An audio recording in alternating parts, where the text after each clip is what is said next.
नमस्कार, मैं रहबर से बारी। आज के इस बुलेटिन में बात होगी शुक्रिया मोदी भाईजान कार्यक्रम की। राहुल गांधी की भारत जोड़ो न्याय यात्रा में मिल रहे अपार जन समर्थन की। आंध्र प्रदेश में कांग्रेस पार्टी के द्वारा खेले गए बड़े दांव की और अयोध्या में राम मंदिर में प्राण प्रतिष्ठा को लेकर चल रहे भव्य कार्यक्रमों की तैयारी की और अंत में बात होगी गजा से टैंक लेकर भाग रहे इजरायली सैनिकों की। तो शुरुआत करते हैं आज की सबसे बड़ी खबर से।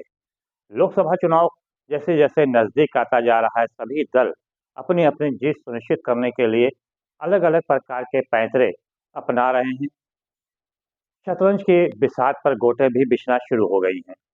भारतीय जनता पार्टी एक बार फिर से केंद्र पर तीसरी बार अपनी सरकार बनाने के लिए तैयारी में जुट गई है।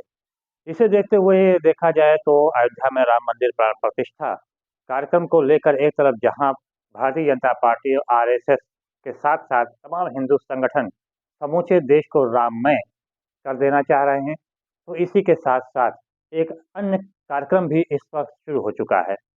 इससे पहले हम आपको बताते भी चलें कि अयोध्या में राम मंदिर प्राण प्रतिष्ठा कार्यक्रम के तहत जगह जगह पे हवन पूजन का कार्य चल रहा है। धार्मिक अनुष्ठान चालू हो चुके हैं, शुरू हो चुके हैं। इसके अलावा पूजित अक्षत कलश यात्रा भी जगह जगह निकल रही है। घर घर जाकर लोगों को अक्षत का वितरण किया जा रहा है। ऐसे में समूचा देश जो है वो राममय बनाने के प्रयास पूरी तरह से भारतीय जनता पार्टी और आरएसएस कर रही है। इन सबके बीच एक और भी कार्यक्रम शुरू कर दिया गया जिसमें अल्पसंख्यकों को भारतीय जनता पार्टी अपनी तरफ खींचने का प्रयास कर रही है। अल्पसंख्यक जाहिर तौर पर कि भारतीय जनता पार्टी के साथ अक्सर नहीं रही है। ज़्यादातर लगभग 95% कहा जाए अल्पसंख्यक समाज जो है वो भारतीय जनता पार्टी से दूर रही है। लेकिन अब भारतीय जनता पार्टी को ऐसा लगता है कि इनको भी साथ लेना चाहिए। ऐसे में भारतीय जनता पार्टी ने एक नया कार्यक्रम शुरू किया है जिसमें है शुक्रिया मोदी भाईजान, जो कि अल्पसंख्यक प्रकोष्ठ के द्वारा ये कार्यक्रम का आयोजन किया जा रहा है। इसमें बड़ी संख्या में महिलाओं की भी भागीदारी सुनिश्चित कराई जा रही है। जगह जगह इस तरह के कार्यक्रम का आयोजन किया जा रहा है। जाहिर सी बात है कि 3 तलाक वाले मामले को लेकर के पश्चात भारतीय जनता पार्टी ने मुस्लिम महिलाओं के अंदर अपनी पैठ बनाने का पूरा प्रयास किया है। इसे लेकर ही अब ये कार्यक्रम चारों तरफ से शुरू कर दिया गया है। समूचे देश में इसे चलाया जा रहा है। शुक्रिया मोदी भाईजान को नाम से ये कार्यक्रम चालू किया गया है और जोड़ा जा रहा है अधिक से अधिक मुस्लिमों को, खासतौर से मुस्लिम महिलाओं को।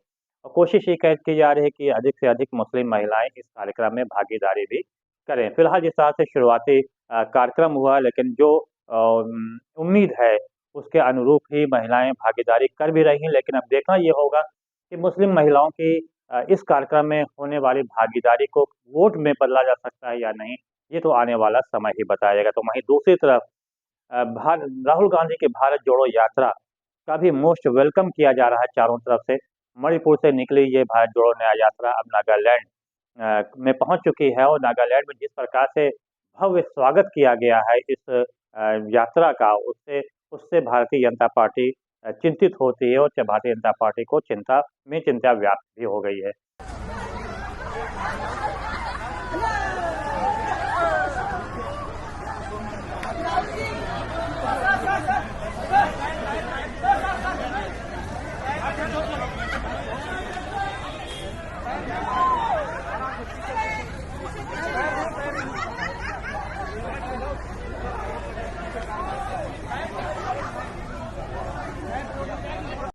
अभी एक दिन पहले जब राहुल गांधी बस से नागालैंड की तरफ बढ़े तो वहां पे बस को रुकवाया गया। लोग जो हैं राहुल गांधी को नीचे उतरने के लिए कहे और कहा कि चाय पीने के लिए कहा। राहुल गांधी नीचे उतरे भी। उसके पश्चात राहुल गांधी जब बस में बैठने लगे तो वहां पर चेरापूंजी के पिता और उनके पुत्री वहां पहुंचे और उनकी पुत्री ने राहुल गांधी को गले लगा लिया, जो कि ये कोई भी इसमें से कांग्रेसी नहीं था।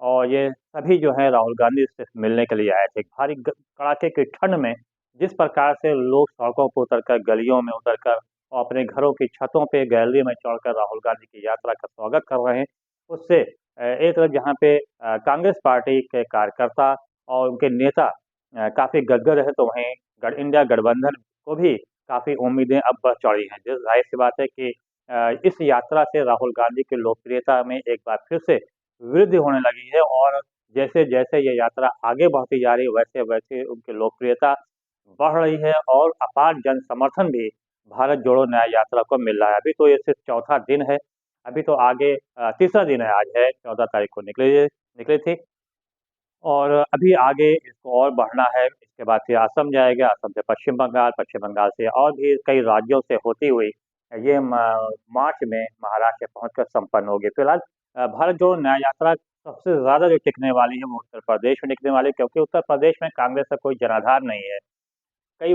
बीते कई वर्षों से कांग्रेस पार्टी का कोई जनाधार नहीं, जनाधार प्रचार समाप्त हो चुका है। यहाँ पर समाजवादी पार्टी, बहुजन समाज पार्टी, इसके अलावा भारतीय जनता पार्टी, जिसकी दूसरी बार सरकार बनी है, इनका वर्चस्व है।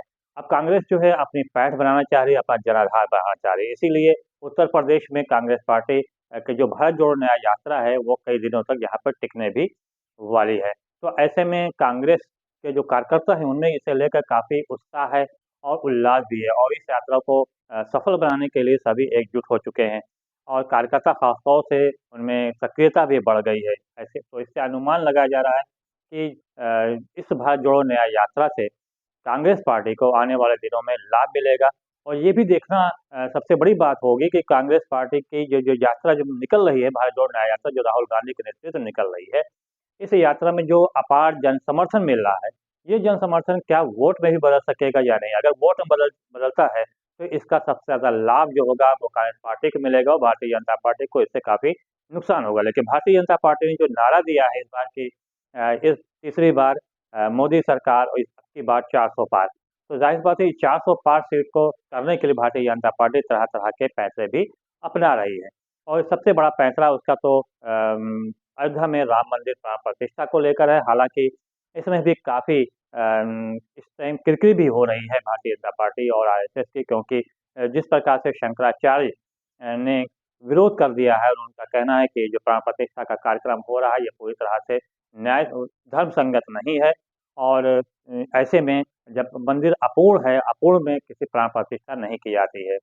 और मोदी के ऊपर भी, प्रधानमंत्री नरेंद्र मोदी पर भी सवाल उठाया था कि वे यजमान कैसे हो सकते हैं, और काफ़ी दबाव होने के बाद आखिरकार भारतीय जनता पार्टी आरएसएस को अपने कदम पीछे भी हटाने पड़े, और अब इसमें जो है प्राण प्रतिष्ठा कार्यक्रम में मुख्य यजमान जो होंगे वो प्रधानमंत्री नरेंद्र मोदी नहीं होंगे, बल्कि अनिल मिश्रा, जो कि राम मंदिर ट्रस्ट के अध्यक्ष भी हैं, उनको जो है प्राण प्रतिष्ठा कार्यक्रम का यजमान बनाया गया, क्योंकि वो सपत्नीक शामिल होंगे, और सहायक के तौर के ऊपर प्रधानमंत्री नरेंद्र मोदी वहाँ पर रहेंगे। इनके अलावा मुख्यमंत्री योगी आदित्यनाथ, उत्तर प्रदेश की राज्यपाल आनंदीबेन पटेल, और आरएसएस प्रमुख मोहन भागवत वहाँ पर मौजूद गर्भगृह में मौजूद रहेंगे। बहरहाल कल यानी कि 18 जनवरी को कर्नाटक से पहुँची हुई जो लगभग 200 किलोग्राम की भगवान राम की मूर्ति है, उसको गर्भगृह में पहुँचाया जाएगा, वहाँ पे स्थापित किया जाएगा, और फिर 22 जनवरी को उसका प्राण प्रतिष्ठा कार्यक्रम का आयोजन होगा। इसे लेकर तमाम प्रकार के कार्यक्रम भी इस वक़्त शुरू हो चुके हैं। जगह-जगह भजन कीर्तन, हवन पूजन का कार्यक्रम चल रहा है। अयोध्या में खास तौर पर सभी मंदिरों में जगह-जगह पर इस तरह के कार्यक्रमों का आयोजन किया जा रहा है। इसके अलावा समूचे देश में भी इसको लेकर धार्मिक अनुष्ठान शुरू हो चुके हैं, और भजन कीर्तन, हवन पूजन के साथ-साथ अन्य कई प्रकार के धार्मिक अनुष्ठान चालू हो गया है। देखा जाए तो समूचा जो माहौल है वो धीरे-धीरे जो अनुरूप है भारतीय जनता पार्टी के आरएसएस के, वो होता जब भी जा रहा है और राममय हो रहा है। लेकिन अब यहाँ भी वहाँ यही सवाल उठता है कि इसका कितना लाभ लोकसभा चुनाव में भारतीय जनता पार्टी को मिलेगा? क्या ये जो लोकप्रियता बढ़ रही है, क्या ये वोट में बदल सकेगी? ये भी आने वाला समय ही बताएगा। हालाँकि जिस प्रकार देखा जाए तो दक्षिण जो राज्य हैं वहाँ पे भारतीय जनता पार्टी काफ़ी कमज़ोर है, वहाँ पे कांग्रेस पार्टी काफ़ी मजबूत दिखती है, और जो हिंदी भाषी देश हैं वहाँ पे भारतीय जनता पार्टी मजबूत है। अगर देखा जाए तो उत्तर प्रदेश के बाद सबसे बड़ा जो लोकसभा सीटें जहाँ पे हैं सबसे ज़्यादा है वो है महाराष्ट्र में। महाराष्ट्र में भारतीय जनता पार्टी को देखा तो वहाँ पे जो गठबंधन है, जो सरकार चल रही है, इस वक़्त गठबंधन की सरकार चल रही है, वहाँ पे वो कमज़ोर होती दिख रही है, और जिस प्रकार से कांग्रेस और शिवसेना, उद्धव गुट के अलावा एनसीपी और एक अन्य पार्टी, ये 4 पार्टियों का गठबंधन है, वो पूरी तरह से मजबूत होती दिख रही है। इसलिए महाराष्ट्र में भारतीय जनता पार्टी को धक्का लगता हुआ नज़र आ रहा है। धक्का तो इस वक़्त आंध्र प्रदेश में भी लगता तो नज़र आ रहा है, क्योंकि वहाँ पर कांग्रेस पार्टी ने बड़ा दाँव खेल दिया है। हुआ ये है कि बीते दिनों ही जो वाईएस शर्मिला जो कांग्रेस में शामिल हुई थीं, उनको कांग्रेस पार्टी ने बड़ी ज़िम्मेदारी उनको सौंप दी है राहुल गांधी के बाद राहुल गांधी के हरी झंडी दिखाने के पश्चात उनको वहाँ का आंध्र प्रदेश का प्रदेश अध्यक्ष बना दिया गया और तो ऐसा अनुमान लगाया जा रहा है कि आने वाले दिनों में उनको ही वहाँ का सीएम का चेहरा भी बनाया जाएगा, क्योंकि जैसा कि अनुमान है कि लोकसभा चुनाव के साथ-साथ ही आंध्र प्रदेश में विधानसभा चुनाव भी होना है। वहाँ पे इस वक़्त जगनमोहन रेड्डी की सरकार है, जो कि वाईएस शर्मिला के भाई हैं और देखा जाए दोनों भाई-बहनों ने मिलकर ही वहाँ पे अपनी नई पार्टी को खड़ा किया था और जब जगमोहन वहाँ पे मुख्यमंत्री बने तो उसके बाद भाई-बहनों में तनाव हुआ और दोनों अलग हुए और शर्मिला ने अपनी अलग पार्टी बनाई और बीते दिनों तेलंगाना में हुए विधानसभा चुनाव के में उन्होंने कांग्रेस का साथ दिया। उसके बाद खुद भी कांग्रेस में शामिल हुईं, उन्होंने अपनी पार्टी का विलय भी कांग्रेस में कर दिया। इसका सबसे बड़ा उपहार उनको ये मिला कि उनको आंध्र प्रदेश की कमान सौंप दी गई है। अब देखना ये होगा कि भाई-बहनों के बीच जंग कितनी दिलचस्प होने वाली है। सभी की निगाहें फिलहाल वहाँ पर टिकी हुई हैं। टिकी तो सबकी गाज़ा पट्टी के ऊपर भी है, जहाँ पर हमास के लड़ाकों ने इज़राइल को अब पीछे हटने को मजबूर कर दिया। जैसा कि जो जानकारियाँ हासिल हो रही, जो वीडियो शेयर हो रहा है, उसके अनुसार ये है कि इज़राइल के जो सैनिक हैं, वो टैंक को लेकर अब वापस इज़राइल लौट रहे हैं और भाग रहे हैं। और कई जो इज़राइली सैनिक को पकड़ा गया है, जिसको हमास ने पकड़ लिया है, कैद किया है, वो अब माफ़ी भी माँग रहे हैं। बहरहाल और उधर हूथी जो है लगातार लाल सागर में जो जहाज़ जा रहे हैं, पानी के जहाज़ जा रहे हैं, ख़ास तौर से पहले तो इज़राइल के जहाज़ को निशाना बना रहे थे, लेकिन अब तो उन्होंने इंग्लैंड और अमेरिका के भी जो जहाज़ हैं, उनको अपना निशाना बनाना शुरू कर दिया। इससे इज़राइल की आर्थिक व्यवस्था काफ़ी कमज़ोर हो गई है। अमेरिका भी चाहते हुए भी कोई साथ नहीं दे पा रहा है उधर। हिज़्बुल्लाह के लड़ाके भी लगातार रॉकेट का हमला किया जाए, मिसाइल का हमला इज़राइल पे कर रहे हैं, ईरान ने हमला कर ही रखा है। तो अब भी देखना ये होगा कि ये युद्ध और कितना भयंकर होगा या अब युद्ध आगे चलकर फिर रुकने वाला है। फिलहाल ये तो देखने वाली बात होगी। फिलहाल बस बारी को दीजिए इजाज़त। बहुत-बहुत धन्यवाद। जय हिंद, जय भारत। Yeah.